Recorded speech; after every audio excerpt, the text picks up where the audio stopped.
Bonjour, merci d'être aussi nombreux à vous intéresser au climat et à l'eau.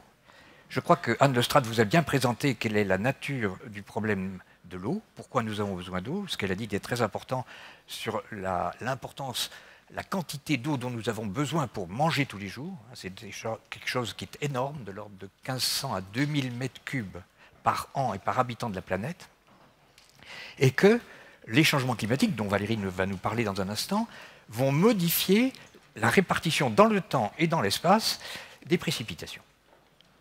Alors nous sommes tous les deux chercheurs et scientifiques, et nous pourrions dire que gouverner, c'est prévoir. Donc ce que l'on nous demande, c'est qu'est-ce qui va se passer? Autrement dit, de prévenir et de prévoir quelles vont être les évolutions du climat et des précipitations dans les années qui viennent.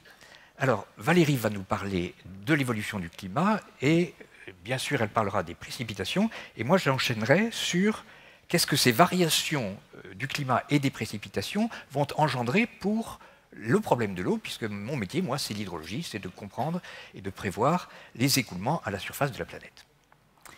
Alors l'eau, en fait, elle est importante pour nous, elle est importante pour les êtres vivants qui vivent à la surface des continents, les écosystèmes, mais elle est aussi fondamentale pour le climat. Et la machine climatique, elle fonctionne par des échanges d'eau, d'énergie et de carbone entre différents compartiments. Et donc, entre l'océan, l'atmosphère, la cryosphère, qui est formée d'eau gelée, les sols et la végétation se produisent des échanges d'eau à des échelles de temps différentes et qui jouent un rôle fondamental pour l'évolution du climat.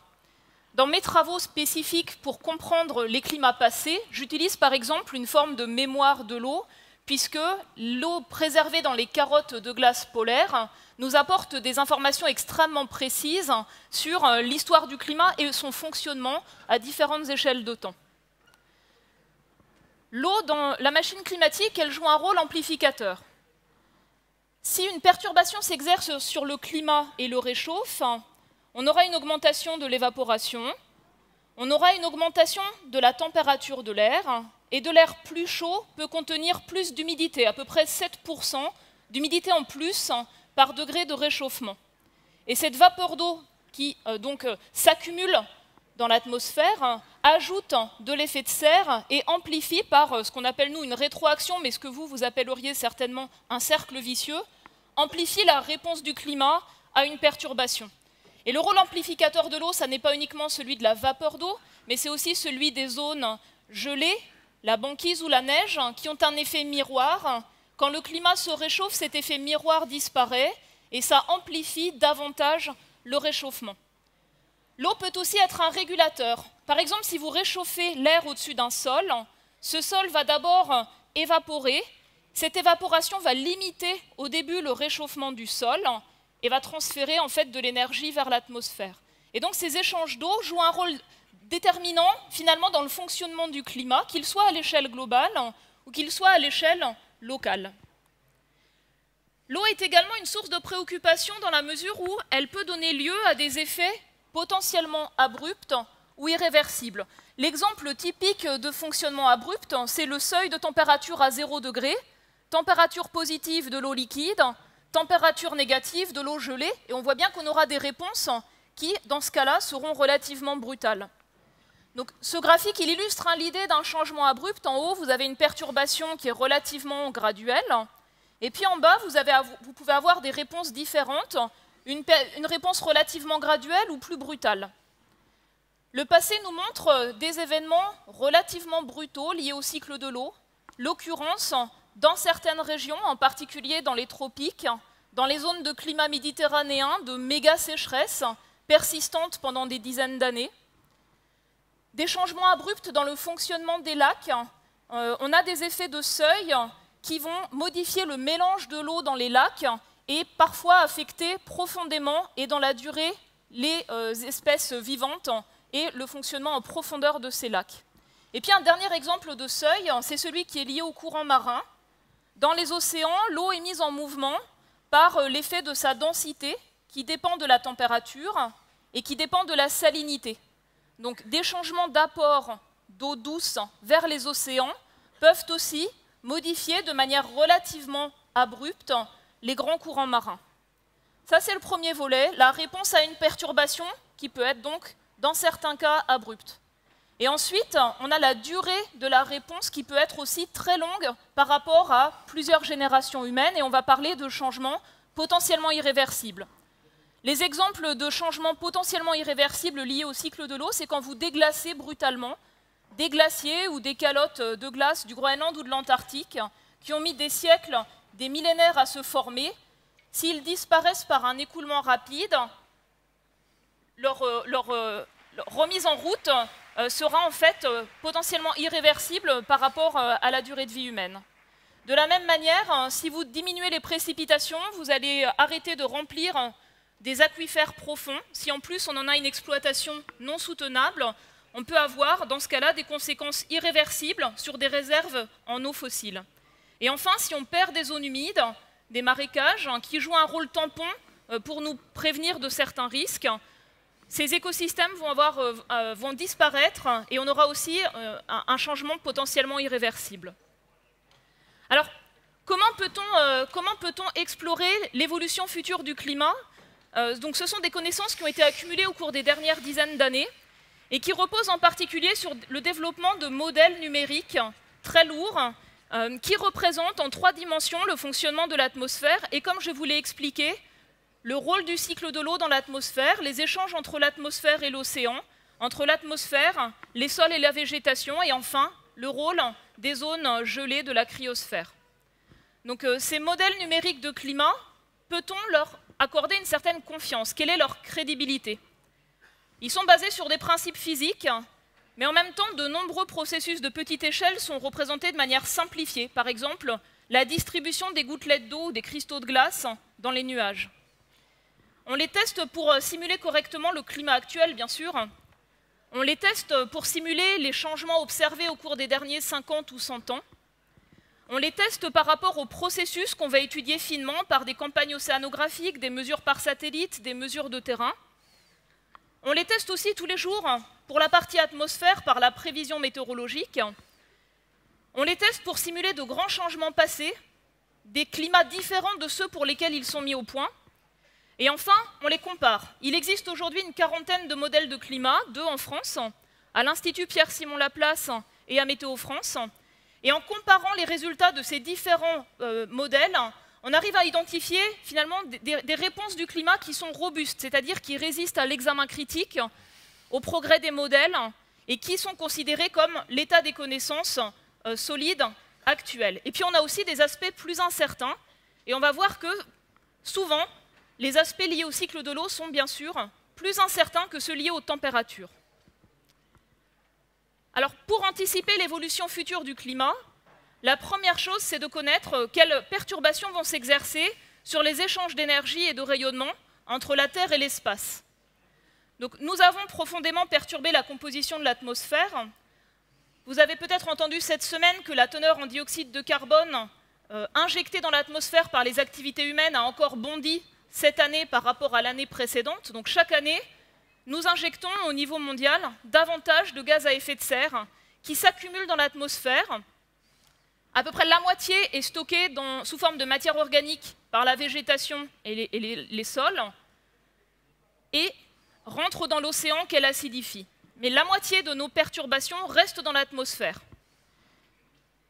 Le plus difficile à réaliser par rapport au fonctionnement du climat, c'est finalement cette inertie du cycle du carbone. Et l'image que je vais donner, c'est l'image d'une baignoire. En fait, tous, par nos activités quotidiennes, nous ajoutons des robinets qui remplissent cette baignoire, notre atmosphère, en dioxyde de carbone et en gaz à effet de serre. Et puis, ce qui peut vider cette baignoire, l'océan, les sols et la végétation, qui absorbent une partie de notre CO2, ne représentent qu'une fraction de ce que nous rejetons et nous augmentons le débit des robinets en ce moment.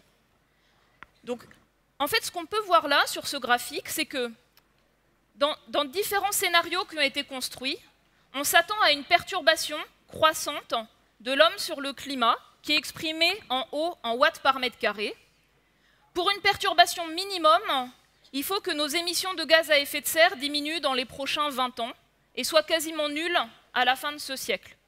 Dans les autres situations, la perturbation en effet de serre va croissante et au cours de ce siècle et des siècles suivants si on continue sur le schéma actuel. On utilise ensuite les modèles numériques de climat pour simuler l'évolution des températures selon ces différents scénarios de perturbations dues aux activités humaines. Dans le scénario le plus optimiste, c'est-à-dire celui d'une maîtrise rapide des rejets de gaz à effet de serre, on peut stabiliser l'évolution future du climat qui se réchaufferait à peu près au rythme actuel jusqu'en 2050 et se stabiliserait ensuite. Dans le scénario de poursuite selon le mode de développement actuel, on s'attend à un réchauffement supplémentaire d'environ 4 degrés d'ici à 2100, 6 degrés en 2200 et 8 degrés en 2300, puisque cette perturbation, par l'inertie du climat, se poursuivrait par la suite. Alors ça, c'est vraiment l'image globale, à grande échelle, mais que peut-on en déduire par rapport à l'eau, qui est la préoccupation d'aujourd'hui? Alors on va d'abord regarder les conséquences en termes de température, on reprend ces différents scénarios, et on peut regarder les changements de température simulés sous forme de carte par degré de réchauffement. Valérie, j'ai envie de te poser une question. Oui. Sur la courbe de gauche, changement de température en degrés C, on constate une augmentation assez régulière de la température. Or, nous savons que depuis une dizaine d'années, il semble que la température a cessé d'augmenter et qu'un pseudo-palier est en train de se mettre en place, ce qui fait dire à certains journalistes en particulier que la Terre ne se réchauffe plus, ce qui est quand même un scandale. Et j'aimerais bien que tu nous expliques comment se fait-il qu'on ne voit pas ça sur les modèles et que c'est quand même ce qu'on a mesuré depuis une dizaine d'années. Alors effectivement, donc le climat lui-même, il génère une variabilité d'une année à l'autre, d'une décennie à l'autre, et c'est en fait la clé de cette variabilité à l'échelle planétaire. Elle tient aux échanges entre l'océan et l'atmosphère. Et puis, on n'a pas que l'homme qui agit sur le climat, on a aussi des facteurs naturels, l'activité du soleil, l'activité des volcans. Ces facteurs naturels modulent finalement la réponse du climat à l'action de l'homme à travers les rejets de gaz à effet de serre, et on peut avoir des phases d'accélération ou des phases de ralentissement du réchauffement. C'est ce qu'on observe depuis une quinzaine d'années. De nombreux travaux sont en cours pour mieux comprendre exactement quels sont les processus à l'œuvre, et ils montrent clairement qu'on a une accumulation de chaleur en dessous de la surface de l'océan Pacifique. Donc en fait, on emmagasine un peu plus de chaleur dans l'océan. Du coup, l'air en surface se réchauffe un peu moins vite qu'auparavant. Ensuite, les travaux également qui sont en cours, c'est pour essayer d'anticiper quelles seront les conséquences de ce ralentissement. Est-ce qu'on ne va pas aller vers, dans les décennies à venir, un réchauffement plus rapide, parce qu'à l'inverse, l'océan dégagerait un peu plus de chaleur qui s'ajouterait à l'impact des gaz à effet de serre. Donc ce sont vraiment des points qui sont durs par rapport aux tendances de long terme qu'on peut dessiner de manière avec une confiance importante, et puis par rapport aux questions de la société qui sont de savoir, mais demain, dans 6 mois, dans 1 an, dans 10 ans, à quel type de changement s'attendre et avec quelle vitesse. Oui. Et ça fait vraiment l'objet de travaux qui sont en cours, pour lesquels on a besoin de développer des outils nouveaux. Alors sur le long terme, à quoi s'attendre en ce qui concerne les températures? Par degré de réchauffement global. Un réchauffement plus prononcé sur les continents que sur les océans. Vous voyez la courbe, la carte avec des couleurs plus orangées et rouges sur les continents. Et une des raisons de cela, c'est que dans un climat plus chaud, on aura des sols qui parfois n'auront plus d'humidité pour évaporer et qui vont donc surchauffer davantage que les océans dont la température de surface est limitée par le fait qu'ils peuvent continuer à évaporer pendant très, très longtemps. On a également un réchauffement qui est spectaculaire déjà aujourd'hui autour de l'Arctique, et on s'attend à ce qu'il soit encore amplifié dans les siècles à venir, du fait de processus de cercle vicieux que j'ai mentionné tout à l'heure. Alors, Guylain, vous m'expliquez que ces conséquences en termes de température, simplement de température, peuvent poser des questions pour la gestion de l'eau, même dans nos climats tempérés. Oui, nous, hydrologues, ce que nous faisons, c'est que nous prenons les températures calculées par les climatologues et nous prenons aussi les précipitations que tu vas nous montrer dans le transparent précédent qui donnent une modification de la répartition des pluies, et avec ça, nous calculons le débit des rivières et le remplissage des nappes. Donc on fait des prédictions basées sur celles des climatologues qui nous permettent de dire combien il va couler dans la Seine, par exemple, en 2050 ou en 2100. J'aimerais bien que tu mettes le transparent suivant. Mais non, parce qu'entre les deux, il y a une question qu'on voulait poser. Ah, alors on n'est pas bon. Oui, je vous donne tout de suite le résultat de ces calculs qui ont été faits dans les laboratoires de l'Université Paris 6 à Paris et qui consistent à essayer de voir quel sera le débit de la Seine dans les années 2050 et jusqu'à 2100. Ceci vous concerne puisque au Havre, vous avez la chance d'avoir la Seine qui vous irrigue et qui vous amène de l'eau. Eh bien, on s'aperçoit, suivant les prédictions de ces modèles, que le débit de la Seine en été, là où on a besoin d'eau, parce que c'est là où il fait plus chaud, sera divisé probablement par 2. C'est-à-dire que nous nous préparons en région parisienne, où quand même les variations de température ne sont pas les plus importantes, hein, on se prépare des étés dans lesquels la quantité d'eau que nous aurons disponible dans la Seine et les autres rivières du bassin, c'est-à-dire la Marne, l'Oise, l'Aube, etc., seront beaucoup plus faibles qu'elles ne sont aujourd'hui.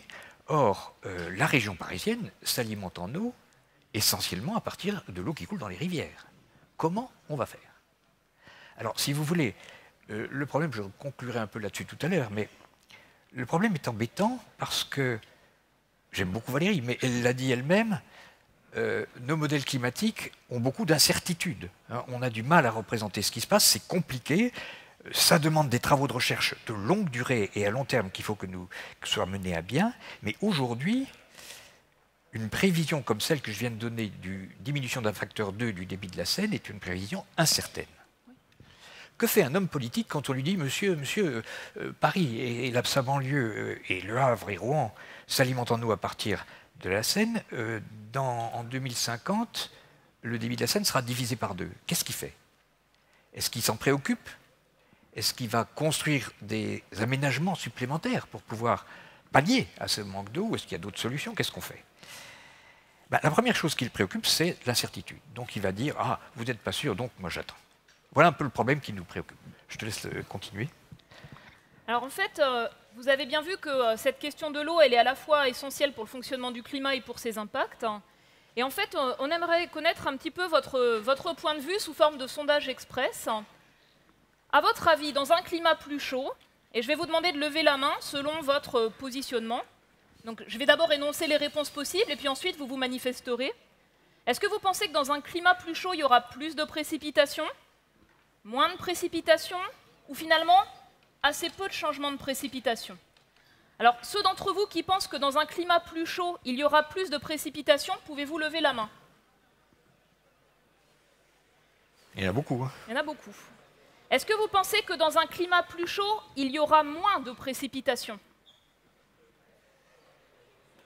Et enfin, est-ce que vous pensez que finalement, malgré ces changements de température qu'on attend, dans un climat plus chaud, au final, il y aura assez peu de changements de précipitations? En fait, la réponse à ces questions, elle va vraiment dépendre de la région où vous vivez et de la saison pendant laquelle vous allez examiner les changements de précipitations. Et je vais vous le résumer en quelques mots. On va reprendre cette carte des changements de température de tout à l'heure, vous savez, très homogène. Essayez de la garder en mémoire et vous pouvez la confronter à ces calculs pour les changements de précipitation en bas à droite, simulés par degré de réchauffement. Vous voyez une carte beaucoup plus contrastée, des zones en jaune orangé où dans un climat plus chaud, on s'attend à moins de pluie, et à l'inverse des zones bleutées où dans un climat plus chaud, on s'attend à plus de précipitations. Et là, on n'est pas sur un changement uniforme comme pour les températures, on est vraiment sur une situation très contrastée selon les zones. Alors le mécanisme est le suivant, dans les zones polaires, plus chaud, plus humide, c'est parce que l'atmosphère, elle pourra simplement transporter plus d'humidité et la condenser sous forme de pluie. Dans les régions de mousson, les régions tropicales humides, une intensification des pluies de mousson. Et dans les régions qu'on appelle de climat méditerranéen ou subtropical sèche, on s'attend à une diminution des pluies, et le mécanisme il est schématisé sur le petit graphique que vous avez à gauche. En fait, près de l'équateur, on a de l'air chaud qui monte, qui donne lieu à des fortes précipitations. Et ensuite, on a une cellule d'air sec qui redescend, qui est aujourd'hui à l'origine des climats semi-arides ou méditerranéens. Et cette cellule qu'on appelle la cellule de Hadley, on s'attend dans un climat plus chaud à ce qu'elle s'élargisse. Donc en fait, on aurait un déplacement des zones sèches vers nos latitudes. Et c'est la raison pour laquelle c'est un résultat robuste. On s'attend à une diminution des pluies, en particulier sur tout le pourtour méditerranéen, de l'ordre de quelques pourcents par degré de réchauffement. Alors pour un scénario fort, 4 degrés en plus, on pourrait atteindre 10 à 20% de précipitations en moins dans des zones très peuplées, avec des besoins importants d'eau pour l'agriculture, pour les activités humaines. Vous voyez la même situation, par exemple, pour l'Afrique du Sud également. Donc de part et d'autre de l'équateur, on a la même structure que l'on simule. Et puis pour illustrer aussi la complexité du climat, vous avez raison d'insister sur ce point. Le climat, en fait, il a cette variabilité d'une année à l'autre, d'une décennie à l'autre, naturelle, qui se superpose à ces tendances. Et vous pouvez confronter en haut les changements qu'on a observés des précipitations depuis 60 ans à ce qu'on attend finalement de manière théorique quand le climat se réchauffe avec davantage d'effets de serre. Vous voyez que ce qu'on a observé dans certaines régions, c'est bien en accord avec ce qu'on attend de manière théorique. Plus de précipitations dans certains secteurs de l'Amérique du nord de l'Eurasie. Par contre, dans les régions tropicales, on a des effets qui sont beaucoup plus forts dans certains secteurs, par exemple le Sahel, ou de signes opposés à ce qu'on attend. Ça peut être le cas dans certains secteurs d'Afrique du Sud ou d'Amérique du Sud. Et en effet, sur une période de 60 ans, on peut avoir parfois la variabilité des courants marins, par exemple dans l'Atlantique du Nord, qui entraînera ponctuellement finalement des tendances différentes, transitoires, par rapport à l'impact sur le long terme lié au rejet de gaz à effet de serre. Et c'est vrai qu'on a cette incertitude à expliquer, on doit la transmettre pour ne pas avoir une approche caricaturale, pour ne pas baser des stratégies d'adaptation uniquement sur un résultat sans prendre en compte finalement ce qu'on a connu dans le passé de la variabilité du climat, ça c'est le rétroviseur, c'est ce qu'on a toujours utilisé, et puis en même temps tirer parti de ces connaissances scientifiques pour évaluer quelles sont les nouvelles possibilités, les nouvelles situations, les nouveaux risques qu'on ne connaissait pas dans une région donnée et qui vont s'y répéter avec des changements de fréquence, des changements d'intensité du fait du réchauffement climatique. Si tu permets, je voudrais un petit peu commenter la carte des précipitations. Donc la carte en bas est à droite, et vous voyez cette bande de couleur claire qui représente la réduction des précipitations dans la zone de la latitude méditerranéenne. C'est quelque chose qui nous préoccupe beaucoup, et qui va préoccuper toute l'humanité. Il y a énormément de gens qui vivent dans cette région-là. Donc, pour vous donner un ordre de grandeur, vous avez par exemple l'Égypte aujourd'hui, qui était de 20 millions d'habitants en 1960, qui est passé à 80 millions en 2013 et qui va passer probablement à 120-130 en 2050. L'Égypte aujourd'hui n'est pas capable de se nourrir et est obligée d'importer 50% de la nourriture dont elle a besoin pour survivre. Si ces réductions des précipitations se confirment et se réalisent dans cette région-là, la situation de l'Égypte en ce qui concerne son alimentation va être vraiment extrêmement tendue, c'est-à-dire qu'elle va dépendre entièrement d'une production agricole qui sera faite ailleurs. Alors c'est vrai pour l'Égypte, c'est vrai pour la Jordanie. La Jordanie dépend à 70% dès aujourd'hui de nourriture importée, la Tunisie 30%, etc. Tous ces pays de la zone Moyen-Orient, Afrique du Nord sont extrêmement, je dirais, menacés par les changements climatiques, avec essentiellement une perte de la capacité à produire de la nourriture par perte de terres qui peuvent produire. On estime à 110 millions d'hectares le nombre de la surface des terres qui seront perdues pour l'agriculture à cause de sa réduction des précipitations. 110 millions d'hectares, c'est important. La totalité des terres cultivées sur la planète, c'est à peu près 1,5 milliard, 1,6 milliard d'hectares. Donc vous voyez, c'est à peu près un peu moins de 10% de la surface des terres de la planète qui seront non cultivables parce que trop secs.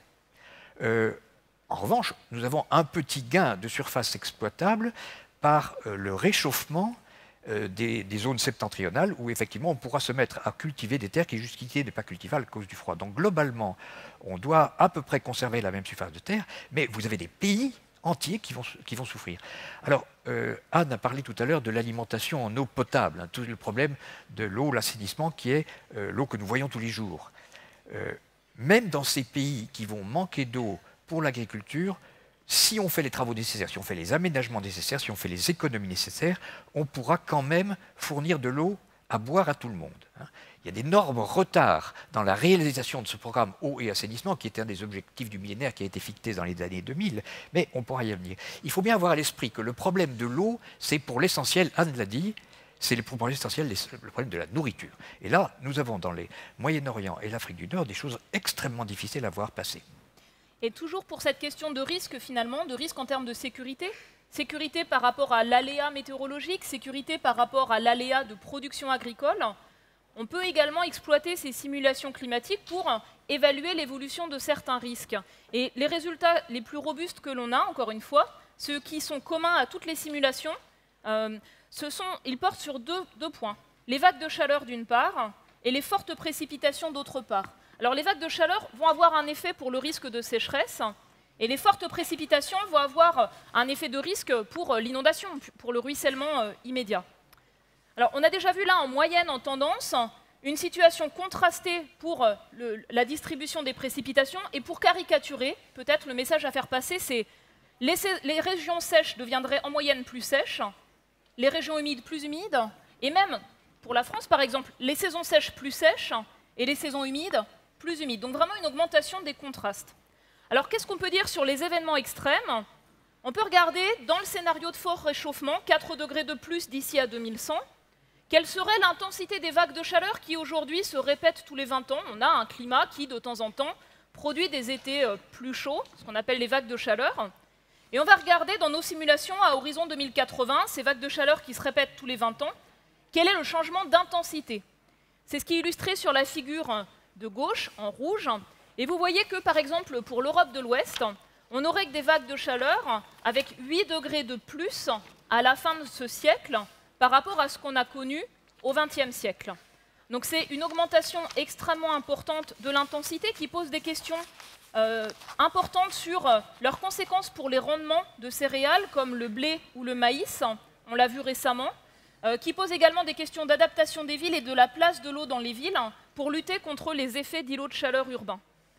Et puis on peut également regarder, cette fois-ci non pas en intensité, mais en fréquence, les changements liés aux fortes pluies. Et donc la figure de droite, elle montre combien d'années s'écouleraient entre les événements de fortes pluies qui aujourd'hui se répètent tous les 20 ans. Et quand on fait ce calcul à horizon 2100 pour un réchauffement de 4 degrés, on voit par exemple pour l'Europe de l'Ouest que ces événements qui se répétaient tous les 20 ans, ils se répéteraient en Europe de l'Ouest plutôt tous les 7 ans. Donc pour les vagues de chaleur, des événements plus fréquents, plus intenses. Pour les fortes précipitations, dans les régions de mousson, dans les régions tempérées ou polaires, une augmentation de l'intensité des fortes pluies et une augmentation également de leur fréquence. Donc des modifications du paysage, par exemple, de l'assurance, puisque le risque va changer dans un climat qui change. Oui, je voudrais, si tu le permets, donner un petit exemple de la sévérité de ces problèmes. Vous vous souvenez tous qu'en 2003, il y a eu des inondations extrêmement importantes dans la région d'Arles à cause d'une crue du Rhône, qui fait que les digues ont été contournées et inondées des plaines en amont d'Arles, et puis même toute la zone du Trébont en amont d'Arles, de façon tout à fait dramatique, avec beaucoup de dégâts, pas beaucoup de pertes de vie humaine, mais surtout des dégâts.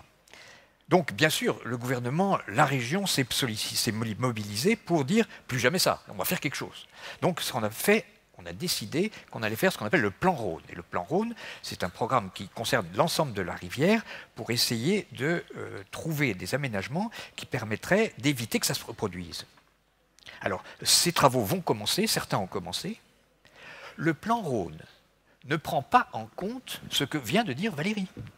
Il ne prend pas en compte le fait que la fréquence des événements extrêmes, précipitations, qui se reproduiront d'ici la fin du siècle, ou avant même la fin du siècle, va augmenter beaucoup plus vite que ce que c'était aujourd'hui. Donc notre plan Rhône et nos travaux que nous sommes en train de faire pour protéger Arles et les villes le long du Rhône ne sont pas dimensionnés en fonction des risques des changements climatiques. Donc vous voyez, c'est le même problème que tout à l'heure pour le débit de la Seine. Les hommes politiques disent, bon, le changement climatique peut-être, mais bon, nous on fait, on va faire des digues et puis on verra plus tard. Donc on est en train de commettre des erreurs graves dans la protection des populations parce qu'on a peur de prendre en compte ce que nous disent les modèles sur l'augmentation des fréquences, l'augmentation des intensités, etc.